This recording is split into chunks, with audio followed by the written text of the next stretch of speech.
And here's Jess. Everybody, hello. Welcome to the voice of Bold Business Radio. I am your host, Jess Dewell of Red Direction.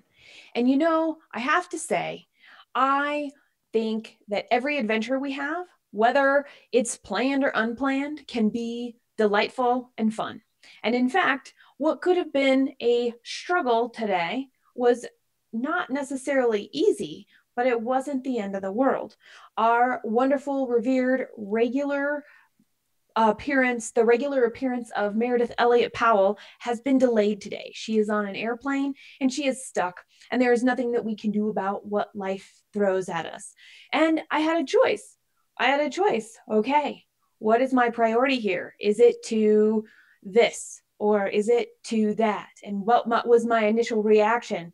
And watching that initial reaction happen was pretty amazing. And I have to tell you, turns out, I was like, yes, we can talk about priorities because we don't know necessarily how our priorities are choosing us when we are unconscious when it comes to the actions that we're taking. We're going to talk more about that in just a minute. We'll be right back. Welcome to the Voice of Bold Business, the show that provides everything smart leaders need to evaluate situations, build relationships, and create solutions. Jessica Dewell candidly talks about the skills necessary to build tenacity and do more with less. And now, here's Jessica. Yeah, tenacity. Yeah, do more with less. Yeah, fly by the seat of our pants. And you know what? I could not do it without Eva and Scott hanging in here with me. I told you we would start there. What was my reaction? So I've got this awareness now of the fact that I get to choose how I respond to something. And I'm not always good at that. I'll be honest. I am not always good at choosing to respond. Sometimes I find myself total reaction. And then I'm at the end, I'm like, oh yeah, right. The awareness came after. I needed to not have a reaction. Then another time is I'm in the middle of the wave of emotion, right? I'm in the middle of that wave and I turn around or I sit down or something happens and I'm like, hey, I'm in the middle of this. Nothing I can do. Ride this out. Let's go. And then at the end, I have a little bit more reflection time. And then that third type of awareness is when something happens and you see that split second, you see that moment. Maybe you don't see it. Maybe you feel it. Maybe it's a little zap of energy. Maybe it's a break in an outline if you like structures, or a window opens up in a house, or a wall where you never saw it before. Whatever that looks like to you, that's the moment we get to choose to respond. And that's when we get to know we are actually truly standing in line with our priorities because we get to stop and think. So this morning, I get an email from Meredith that says, hey, you know what? I'm on a plane. We're 2 hours late. I'm not going to be where I expected to be, and I'm not going to be able to be on the show today. All right, cool. So I reached out as soon as I found out to Scott and Eva. And between the three of us, we were coming up with a lot of ideas.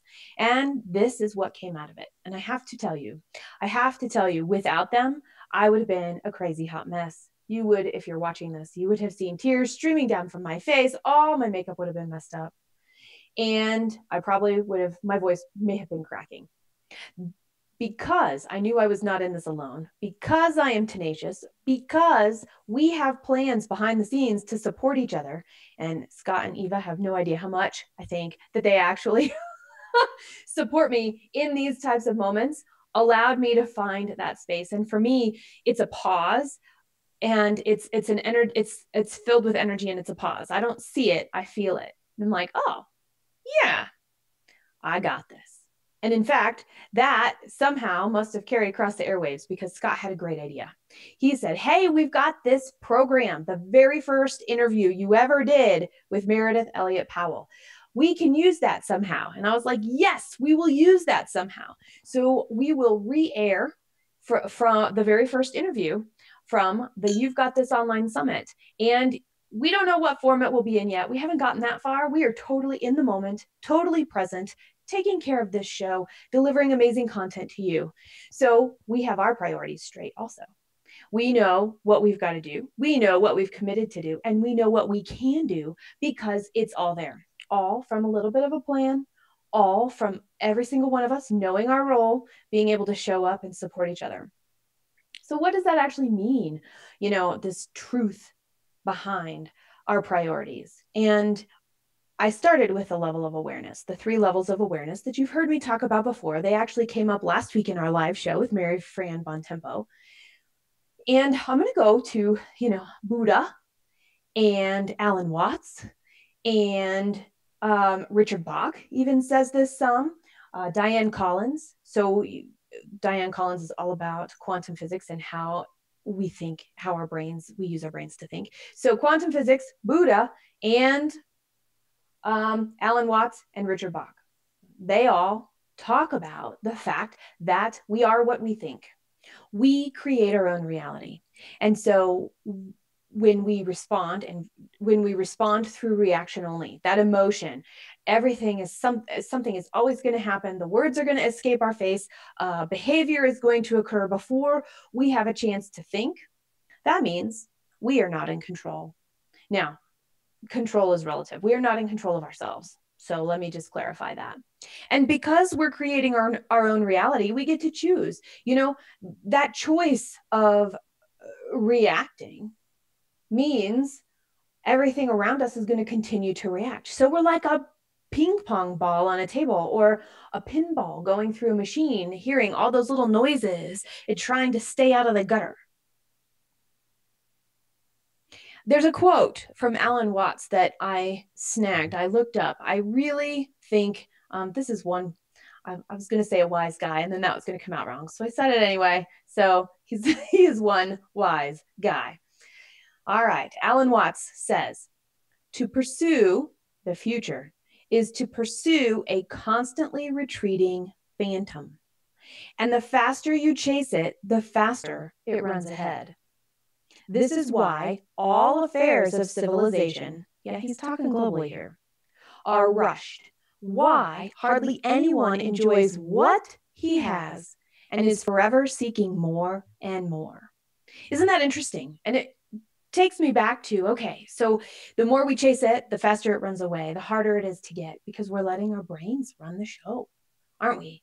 We are what we think. We're thinking we need to chase it. So our brain is creating the reality that we are always chasing whatever it is for us. I find that interesting because I've had 3 conversations in the last few days where, and Mark Carruthers, you're one of them, where we were talking about how fast time goes by, and the older we get, the faster time goes. And I was thinking about that, and I'm like, yeah, because we seem to lose more and more of those daily delights, the delights that there's an opportunity for our team to work together in an unexpected way, the delight that even with all the craziness, we can stop and refill our cup of tea so that we are ready to go and show up and be present in the moment, knowing how has already been planned. That's the whole purpose of having planning sessions, the how. This is what's going to happen. This is when it's going to go. Here's our roles and responsibilities. And we're going to have this happen. And then the unexpected bumps along the way, hard or easy, they don't have to decimate our day. Oh, I can't believe I just said that word. What a weird word to use in this sentence. And I think words are really important here too, because when we think about what we say and we are a product of our own reality, the choices that we're making come from the language that we use. And you've heard Ralph Young was on our show, The Voice of Old Business Radio, previously, and he was talking about the way we think about the words we hear and the lack of care that we actually put into the words we choose. We're lazy. And if we're lazy in our communication, and if we are unconsciously being quick, maybe we're just we've got this need for speed. There's no time to be thoughtful about what we say. And we just know everybody will catch up or ask questions along the way. That makes sense once in a while. I'll be honest. We all have to do that once in a while. It's like, okay, decision made. Somebody had to take the lead. Here we go. Let's go. And people can get clued in along the way. In fact, that actually happened in our green room today. I said something and I just was like, there it is. And Eva was like, hey, wait a second. I need more clarity. Stop. Let me in. Let me in. And It's important. It's important to have a voice, to know when to speak up. It's also important to know that when we work from this place of they'll ask questions along the way if they have any questions, is a fallacy. It is a fallacy because we are not taking responsibility for our part in communication. We are choosing to think everybody else knows that we've got it. And then what happens? What happens when we actually need help and we say something that implies we need help, but we don't directly say it? If we've always implied that people will ask and that they just need to ask when they don't know, why would they ask if you need help? Because you've always got an answer. We think that they're going to just keep up. We've decided on their behalf. We don't need to communicate well and let other people make assumptions and take guesses to make sure they're clear with what we say. Whew, will that come back and bite us in the butt? More than once. Okay, so I have a note here. So hang on, I'm going to go to this.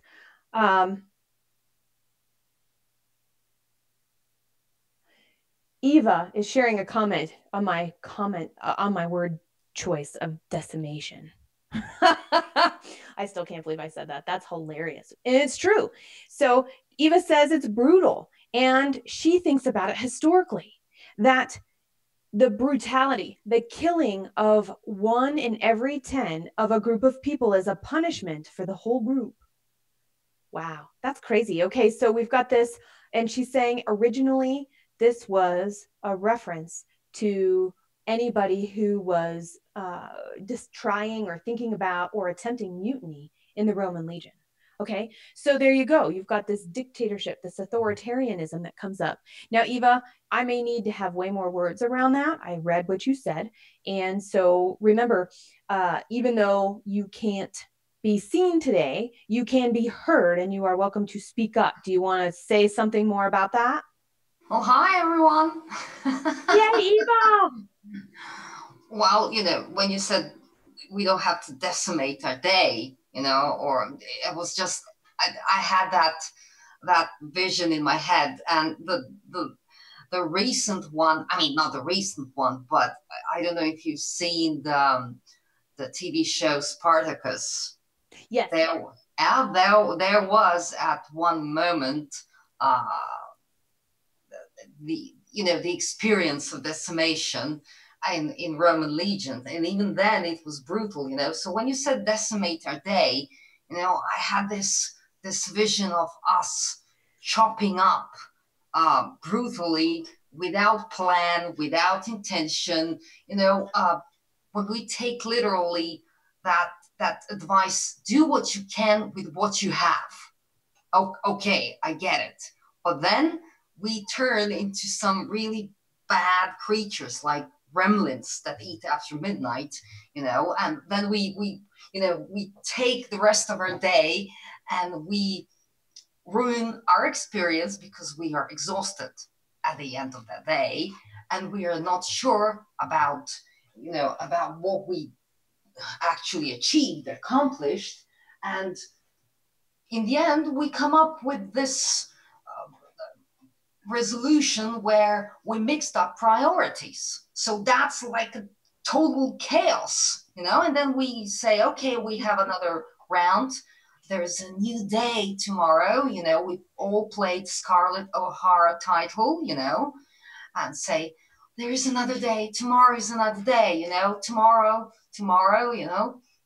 and we allow ourselves not to have priorities set up in a right way, and we allow a lot of interruptions and a lot of things that coming our way, so that's how I see what you what you just said, because it was like a brutal scene, and I think that we all do it occasionally, maybe even more than we would like to admit to ourselves. I got a call just yesterday. Total frantic. I'm sick.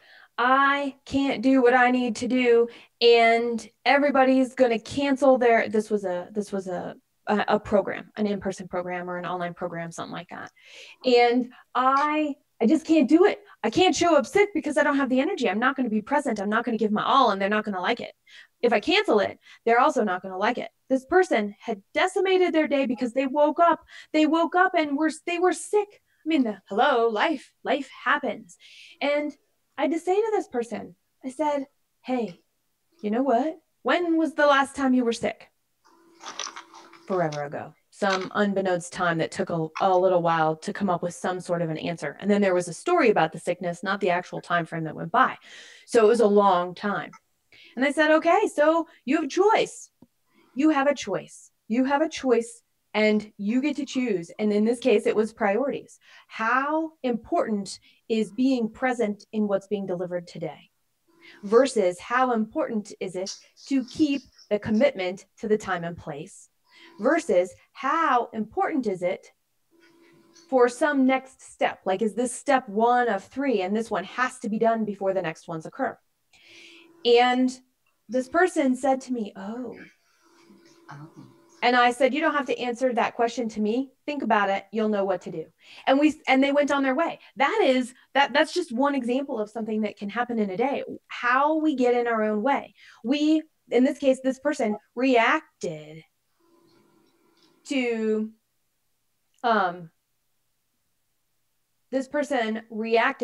the fact that something happened to them that was out of their control. And then they're in this emotional wild swing instead of, and I'm going to, well, you've heard me talk about this too, going back to values, right? Going back to the values. What is the purpose? What is the reason? And what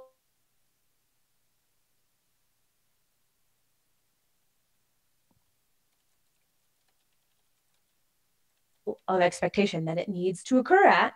Well, then what?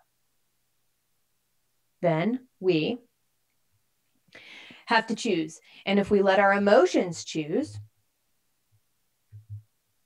our emotions will run us for the rest of that day. And like you said, Eva, Scarlett O'Hara, we can always wait till tomorrow. So we could have a horrible day today and then try again tomorrow. Well, what happens? What are we doing? We're giving permission for the same craziness to show up in a different way tomorrow. And in my opinion, that is wrong. That is unproductive. And that gets in our way. And yeah, I did say wrong. I did. And so it's a judgment, isn't it? I just judged every single one of you. It's like, life happens and I'll try again tomorrow. Well, guess what? I've done that too. I gotten to the end of the day and been like, I am so glad I get to start over tomorrow. Although I don't know if I've ever said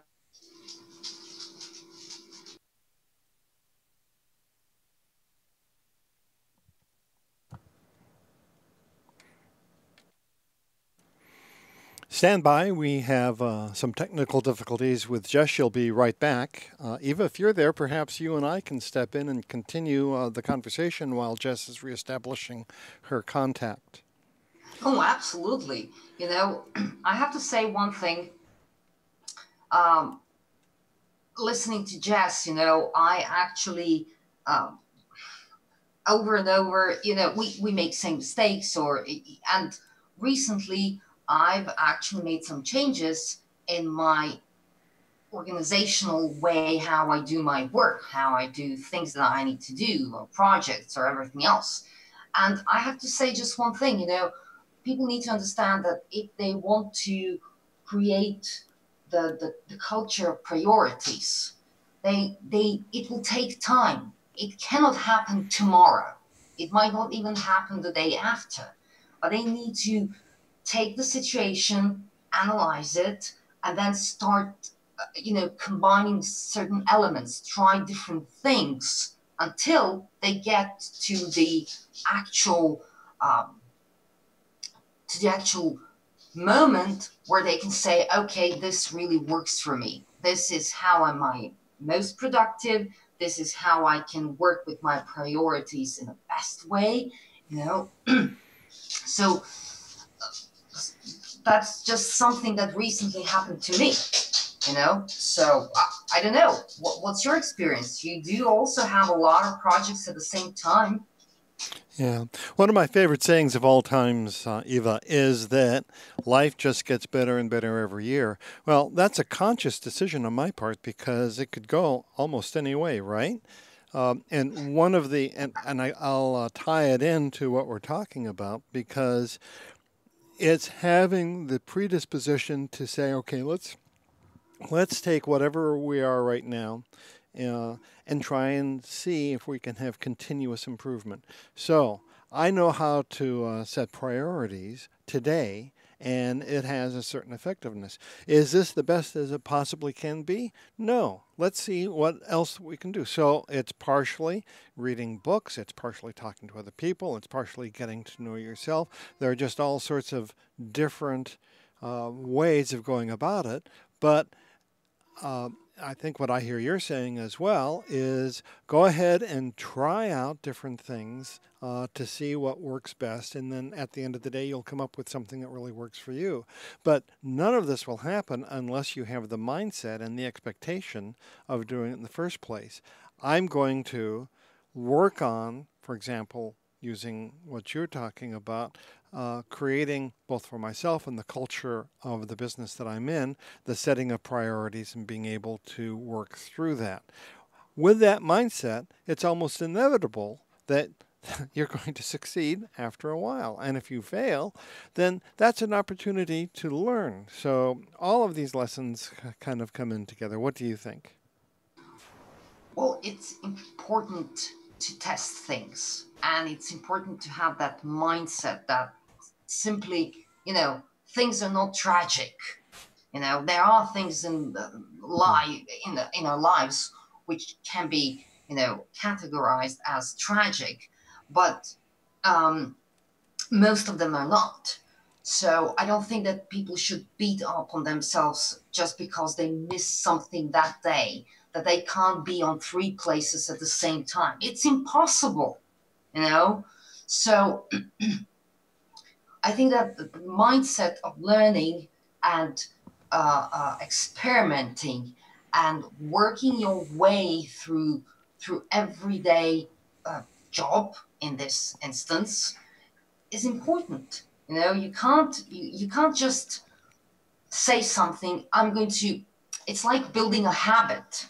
I think that for creating priorities and is like creating a new habit in a way, because you have to be consistent in that mindset that pushes you forward, in the mindset that that you're going to try something else, that you're going to do something else, that you're going to correct yourself over and over and over again. It's a habit. It builds up with time. Yeah. Well, I have a question for you, Eva. Is this, I think that we're talking about some underlying truth, something that was just as true 50 years ago or last generation and will be true in the years to come. Those underlying truths, and then it's how it's expressed. But the question I have for you now is, do you think that the rate of change, you said something to the effect of, reevaluating and constantly improving. I think that's something we've both been saying. But do you think the rate of change is fundamentally different today than it used to be? It used to be that, it would be take a long time before you would evolve into setting different priorities. But now, I'll ask you. I'll just ask the question. Do you think that the pace of change and how we keep up is really different today, or is it about the same as it's always been? Well, I think it's about. First of all, I think it's a great question because it tackles context. I believe that 500 years ago, people believed, and maybe they even discussed in their own historical and at that time life context, that the change is, the pace is fast, that things are changed too fast, that they can't keep up with something else, I don't know, whatever that was 500 years ago.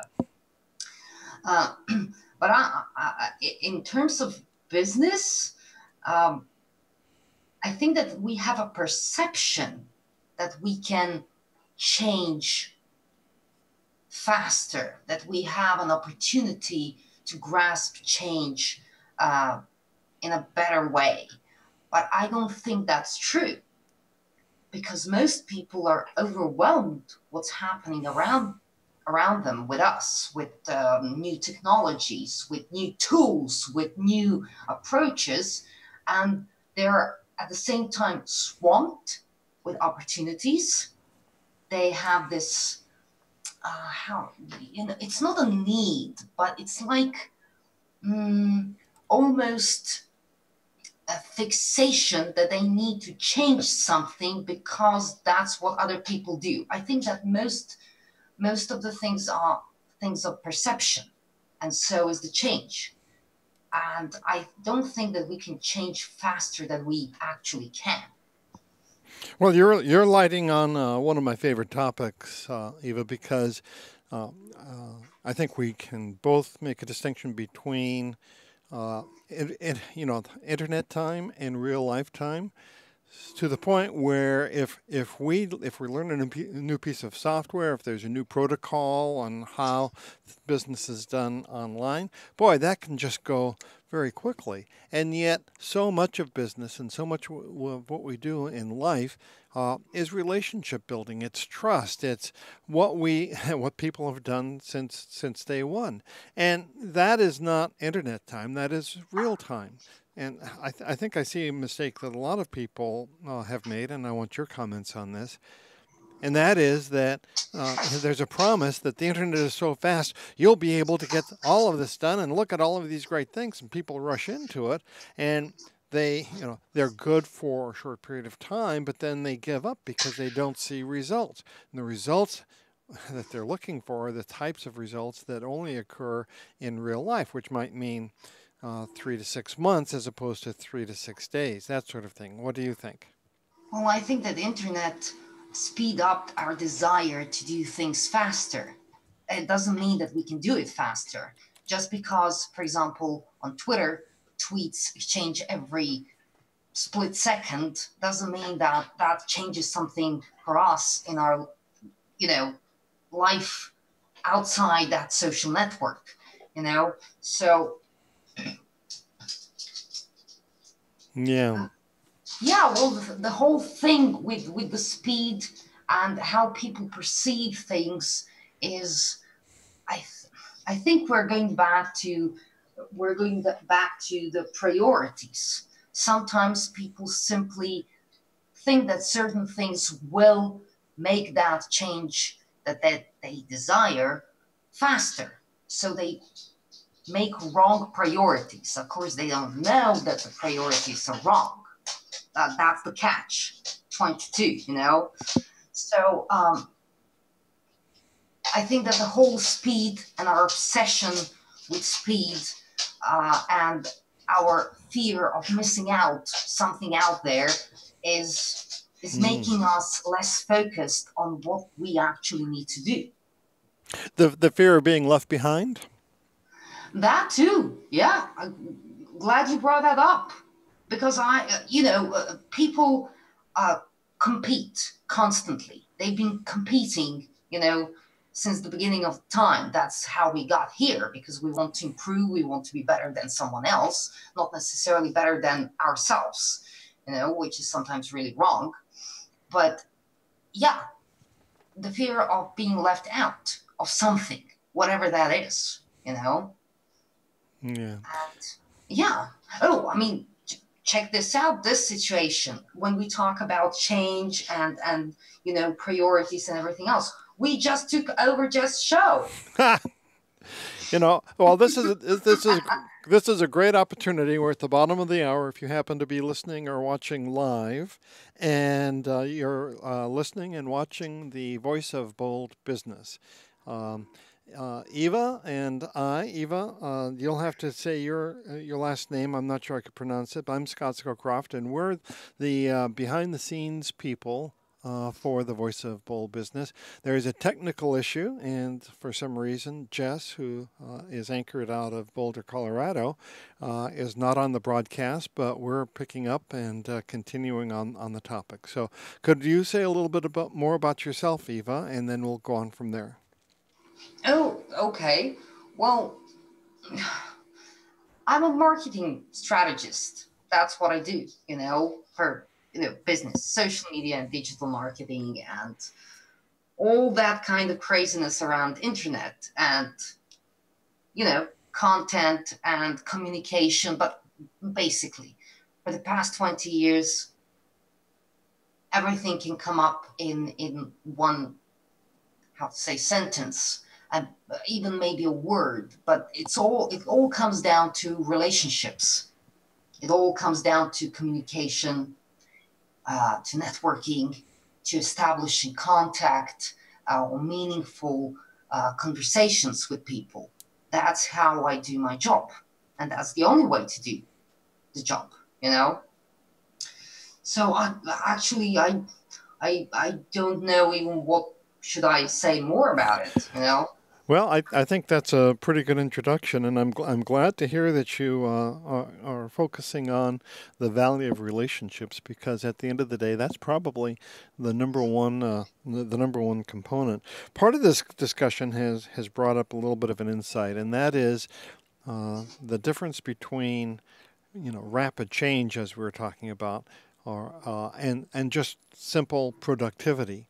And maybe things only seem like they're going faster because the tools that we have nowadays, primarily because of technology, allow us to be more productive. It's not that things are going faster, we're going at the same speed. It's just that the tools that we have in our possession are so much more powerful. It's the difference between riding a horse and being in a car.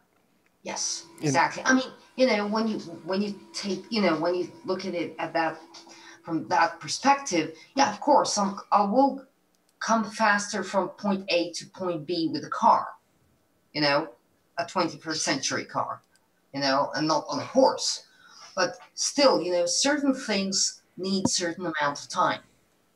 And tools are one thing, but the overall success of something is a completely different thing. Just because you have the right tools doesn't mean that you're going to be an overall success. You guys are awesome. So what do you think about that, Jess? Welcome back. Hey, thank you. I think somebody fed the mogwai, is what I think. You'll have to explain that expression. Eva quoted a movie earlier, The Gremlins. There's those cute furry mogwais that if you feed them after midnight or you get them wet or some other thing, they turn into crazy, ravenous, mean-spirited, destructive creatures called gremlins. The gremlins are on the somewhere. Yeah. So somebody fed that mogwai. Darn it. Oh, goodness. Well, I liked what I heard as I was coming back in about the tools and the fact that they can help us be successful, yet that doesn't guarantee our success. And I think that fits in perfectly to what we're talking about on Voice of Bold Business Radio live today on our program called The Truth Behind Our Priorities. Because what I heard you guys talking about, or maybe was insinuated here by Eva, was that when we put our priority on making sure the technology does its job, what happens? When it doesn't, we have another real life example right here, ladies and gentlemen. We can have an adventure, or we could be decimated by it, right, Eva? Well, that, you always have a choice. That's right. You always have a choice, and how we respond to certain situations actually determine the whole course of action. Yes, it does. And okay, so I was thinking about this unconsciousness. Had you guys, and because I was not here, I did not get to listen, and I do not wish to repeat anything that you guys shared. Did you talk about like the language that we use at all in relationship to getting to the truth behind what our real priorities might be? That's a great topic, and it's a new topic. Well, it's a new topic. So why don't we pursue that? pursue that. Okay, so I'm thinking, and I mentioned Ralph a little bit earlier in the show. Ralph Young, he does neuro-linguistic programming, and he's all about language. I am also all about communication and recognizing that every single one of us, me included, have these blind spots. And the blind spots could be in relationship to ourself versus another. It could also be that it is in relationship to ourself. So when we, it comes back to the truth about our priorities. I'm going to give you a real life example. I can tell you when I'm in a rut or when I'm down, and these are not like one day things. This is a, okay, so here's what I know I must do today to stay on track, to take the action, to get to where I want to go. And I choose to watch TV. Okay, that's something every single one of us can look at. One day, give yourself some grace. 3 days, 5 days, 10 days, every single time that thing comes up and all of a sudden there's this heaviness around it and this avoidance. What are the reasons behind the avoidance? And then can we look back and see the language that we're using with ourselves? Is it harsh? And I'm going to go back to, I'm going to switch gears because it's easier to think about this in relationship to a parent-child or a basic form of communication. We all know, and we have all heard, when we use the word no or not or something to that effect, don't is another good one, our brain doesn't think about it. Oh, I just used it in a sentence. Okay, so we're going to play this game just a little bit. When we skip that word in the processing, think about a child. And I'm going to use this, I'm going to use an example here is don't spill that water. Okay, so if I'm a child or if I'm an adult and I've never had a cup of water before, think back, pretend you've never had a cup of water. Somebody looks right at you and goes, don't spill that cup of water. First, you might have known it was water, you might not. But until somebody said it, you didn't even know it could be spilled, did you? And so, how do you know not to spill the water? You have to figure out every single way there is to spill the water so you know what not to do. And it seems counterintuitive, but that's what our brain works. It's like, oh, well, what does that mean? So I got to figure out all these ways to spill so I know what not to do. Okay. Wow. Think about that for a second. So what if I had said nothing at all? That, as if I was the one saying don't spill the water, that most importantly would have been a choice in a moment of awareness to go, let's just see what happens here. Why does my opinion, advice, statement actually add value? And if it doesn't, we keep our mouths closed. That would be a really great first step to improved communication. Especially around things that we particularly are unfond of or that we think take away from a situation. So we're figuring out all these ways to spill the water so we know what not to do. Well, then nobody's ever actually said the way they don't want us to spill the water. So instead of having one thing to worry about, we have a gazillion things to worry about. And I mean, holy cow. And how many of those things are in our control? There's only so many things that are in our control of ways that we could spill the water. What if we're walking across the room with our water? And what if a clown jumps out from behind the door and scares us and we drop our cup because we are so scared? Now, what are we doing? We're running around worried about clowns jumping out at us because we might spill this water. And we're not actually thinking about what we're doing in the situation. Oh, we have a glass of water. We have to figure out how not to spill it instead of listening to the conversation, participating in something bigger, and being mindful of where our attention is. And when our attention is on spilling the water, it is definitely not on a conversation that might be a negotiation. It might be some very heartfelt thing that must be talked about. It could be a joyous experience. I mean, you guys all know this. When was the last time you had like the best day and you were oozing love, okay? You were oozing love and happiness everywhere. And the person that you wanted to share it with most, and it could have been just the person right in front of you at that moment, that's fine. Stranger, known, who knows? Their mind was on something else. And they looked at you, they acknowledged you, and they said, that's great. And they were completely closed. Their attention was someplace else. We know what it feels like.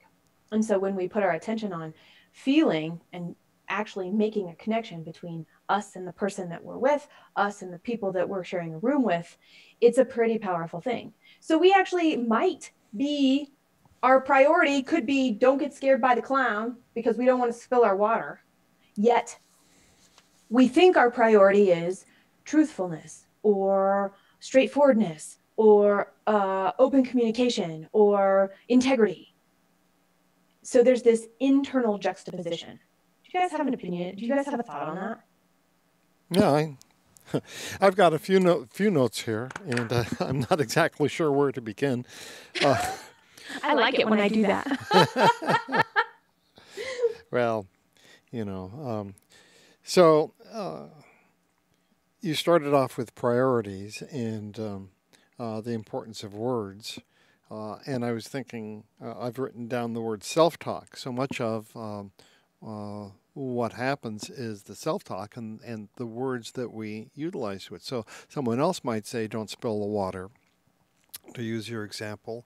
And that focuses the mind on, oh, well, there's the water I might spill and all of those other sorts of things. But what if the self-talk was something like, well, don't screw up, Right. Oh, I was trying not to go there. Way to dig in, Scott. Way to dig in. Well, I hope I'm not going where you don't want to go, but it and it's really the meaning behind it. It could be don't screw up because you're such a loser and you've always done that, and all of a sudden you're really spinning. It might be don't screw up. All right, that make sure that, well, I do this sometimes when I'm driving. I catch myself with my my mind wandering, right? And so I say, don't do that. Pay it. Well, actually, this is it. What I say is focus on driving and don't be distracted. So it's actually the behavior that I want to have is what I self-talk with. So I suppose that's different than, don't screw up. And there occasionally I'll think to myself, don't get into an accident. I think, holy cannoli, if I say don't get into an accident, that's gonna lead to the likelihood of my getting into an accident all that much more. Yes. Okay. And you want to know, okay, I love the way you're talking about this. And I'm not sure how many people out there are familiar with neuro-linguistic programming. I was not. I read parenting books. And when that came across in parenting books, I was, when you learn something that your parents did to you, you're like, geez, what did they know? Well, we all do the best with what we have at the time we have it, because advice and practices and theories change over time. The thing is, when we don't change as we get more information, then we are making a conscious choice to go, to stop learning. And that's a problem. And so I love this concept. And I first learned about it. And then I read about it in other capacities. I'm like, well, I really like communication. How come this is the first time I've heard of it? What makes this so? What makes this so? And now we've just lost Jess one more time. Well, the show must go on, huh? Well, the show must go on. Isn't that interesting? Anyway. So, you've been listening, Eva, and Build a. Jess may or may not be coming back.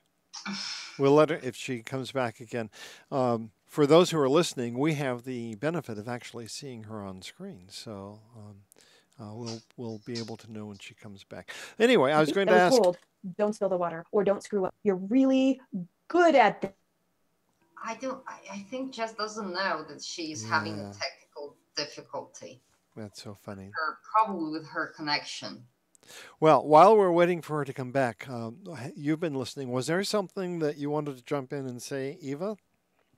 Well, I can only maybe, just add a few things based on I've been listening to what you've been, saying. And I think that, there's a lot of things going on when we link them to our confidence and our expertise and the reality of situation, Once we have to do something, once, let's say, we know what we want to do, and we have a goal in our mind and we set our priorities, then we have to think about something else as well. I mean, I now play along with Jess Clown behind the door because Jess yeah, is back. oh, you're there. Because sometimes, you know, how realistic are our fears when we think about our priorities? We tend to either overthink, you know, because you can't control everything. Start with what you can control and see. It's like driving. You go out, you do your best, but you know, you never know, because there are other people involved in traffic. How will that drive, you know, end? Actually, you might have a, you know, car accident or something. You control what you can control. That means having a proper vehicle, you know, technically correct, whatever, you know, and that you drive well, that you're not drinking, that you're not sleepy, you know, all that goes with that. So I think that with our priorities and what's behind them and our goals, we have to keep in mind that we secure what we can secure, learn from our past experiences and mistakes and correcting ourselves, and maybe adapting to potential perils or unexpected things that we, you know, that we encountered before, and that's it. Yes. And from there, all you can do is to,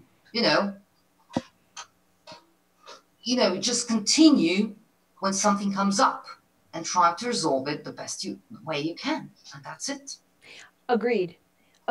And I was talking about weightiness at one point. And what if I switched "don't screw up" in my own self-talk to, wow, here is an opportunity to see how far I can go. Let's see how far I can go, versus "don't screw this up." Yeah, can I just add one sentence, maybe helpful for someone? Whenever I wake up, maybe not every morning, but almost every morning, I look at myself in the mirror and I say, I'm here to win. I'm not saying don't screw up this day. Right. I say, I'm here to win. And that's it. That's my message for myself. It's a great example. It is. It's a great example. I like that. You have a mantra. I have values, you have a mantra. And we all have some variation of that we do, I think, as well. So there's another piece, I think, that's this external piece. I'm going to do, there's so many things. There's so many examples. I'm going to use another personal example, because really, you guys, we were talking about control and control what you have control over, which is ourself. It's the action we take. It's the thought we think. It's it's the way we view the world. And my grandpa, he died in February. And we knew that something was up with my grandma, when we just thought it was age. Everybody was like, yeah, she's just starting to forget a little bit. It turns out that my grandpa, for whatever reason, in accordance to the values and the priorities he chose, didn't want to be a burden on anybody else, and didn't tell anybody that it was not just age that was that was grandma's problem. She has some form of dementia. She cannot remember. She can't remember people around her. She can't remember things that happened. They're just blank spaces in conversation when we're all reminiscing, and she has nothing to add. And usually there would be a place that she would add something. And we saw that a little bit once my grandpa passed, and it became clear how much this had progressed, and the fact that nobody knew,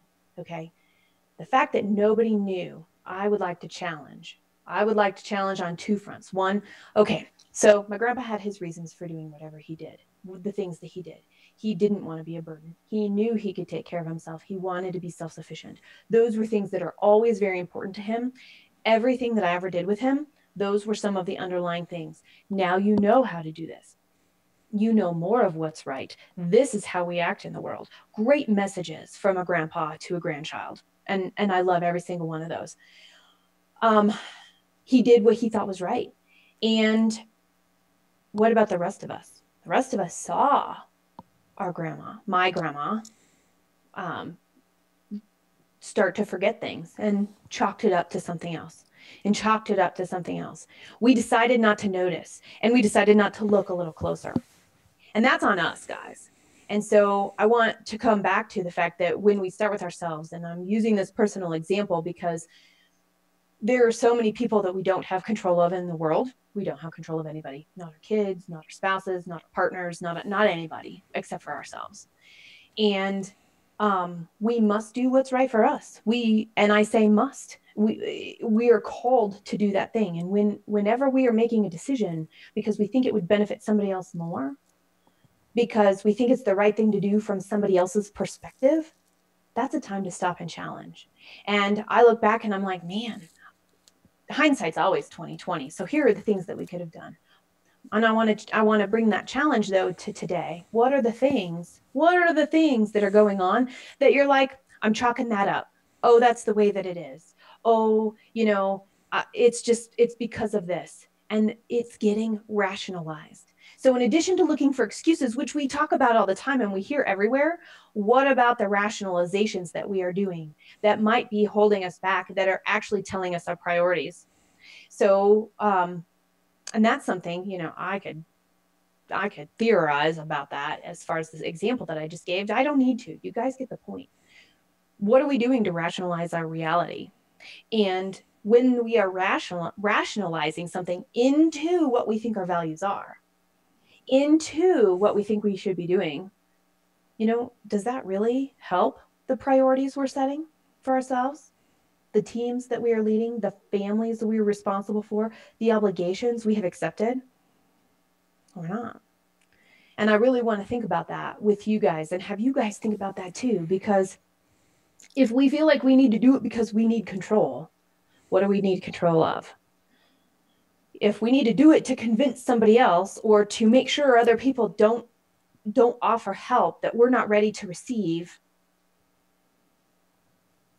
I don't know. I know there are probably 10 or 12 or 50 or an infinite number of other things. Where are the rationalizations coming in? Oh, no, I don't need help with that. Oh, thank you anyway. I've got this covered. Oh, I didn't want to ask because. And those show up everywhere, don't they, Scott? Well, you're talking about that, and I'm wondering about what is the role of a leader, or in a different context, what's the role of a parent? Because you're talking about, being in control. You're talking about rationalizations. If you have, for example, a family in which the child is in control, you can, and obviously, most children, if not all, because just the way the brain is wired together, do not have the judgment to ultimately be in control. And if you're in a business setting, regardless of where you are on the organizational chart, it may be that there are some people who are just not suited for or institutionally positioned to be in control. And I think this is a little bit of what you're talking about as well.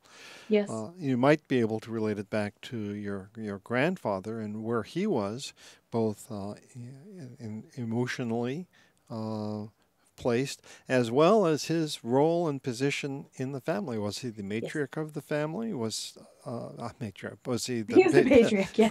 Yes. He was the rock. He was the anchor. Held everything. Patriarch. And so he saw his role in a particular way, and now with sunlight and quote unquote the truth out, is it that he made the right decision or the wrong decision? And that's, I suppose, for each person within the family to decide. In a business setting, the same thing. You have a certain period of time to develop one's business, and then at the end of the day, the proof is in the pudding. Yes. And all the questions that we're asking are subjective, and we need to remember that. We need to remember our response and answers to those questions for ourselves, whether we're looking at ourselves or another, is totally reflective of our personal experiences, and what we think and what we're choosing to learn about and where we get our information from. And so there's also a space of grace when we go from just looking at ourselves and our self-reflection into recognizing it in another. I actually have been in situations with clients, Scott, and they're sitting there and they're giving me excuse after excuse after excuse. And you know what? At first, when I first started doing this all those years ago, I wanted to fix everything and I wanted to call them on it. And I wanted to be like, let's get this Band-Aid off. Come on now. And in reality, that was their truth. And they could recognize that some of what they were saying were excuses, but the whole gamut of excuses, they had no concept of. They had limited their possibility and settled in their own way for what they thought they could do. And they set their priority. They set their priority for their success. They set their priority for their choices. They set their priority for what they thought was good or not. And then that was the example with which, as a leader, whether it's of a family or a business, and we'll go with business, as a business leader, the unwritten agreement that everybody else follows. And so if we don't like what our people are doing and we think our culture is broken and we are the leader, we're the ones that are setting and creating the space, even if we're not holding it and somebody else is ruling that roost, like a kid in a family, like what you were talking about, Scott. And we got to figure out what does this, we don't have to figure it out. It can fail. I mean, sometimes failure is important. It's a very clear sign. Hey, something was really wrong here. At the same point in time, when we want change and we seek change, will we really dig in and think about what is the truth behind our priorities? So I know it's getting close to the end of the program. It just reminds me, as you're talking, I'm imagining that as a business consultant, it's your challenge then not to specifically change the person whom you're talking with yourself, but somehow arrange the dialogue or the environment so that the person, first of all, has insights, and then secondly, has an opportunity to change. If you don't see the opportunity to change, it's really hard to do that. And then third, I suppose, be motivated to be able to do it. So there are just so many things. To be able to see the change, to be motivated, and then the third layer, I imagine, would be to have the skills and to be able to do that, and the tools. And that's where maybe other people can come in and say, well, there's something that you have to do on your own, but we can help you. But at the end of the day, it's not doing it for you. It's just merely helping it. You are the only one who can actually do it. Scott said it. That's the end of the show. If we were recording this, I would have been like, that's the end. So we're going to move right on because it is the top of the hour. We do respect your time and we can't wait to see you again next week. This is our last live recorded program of 2017. We will continue to publish through the rest of the year around the observed holidays that we have coming up. And so, I love that. And so, what's next? That is visit voiceofboldbusinessradio.com/P107. That is voiceofboldbusiness.com/P for program 107. You can also search the truth behind our priorities. You've listened, you've watched, and I really want to say, where are our priorities? You can actually see in action the priorities for this show coming through by how Eva has shown up and stepped up, Scott has shown up and stepped up, and I have shown up around all of these technical difficulties in my presence and the way that they are showing up in presence. We've got this. Remember, that truth is in our priorities. See you next time. Subscribe at thevoiceofboldbusiness.com and get more information, program notes, and past episodes. Bold leaders approach each situation and focus on action to achieve a higher level of leadership. Jessica Dewell, your business advocate, is the host of the Voice of Bold Business Radio. Thank you for joining us.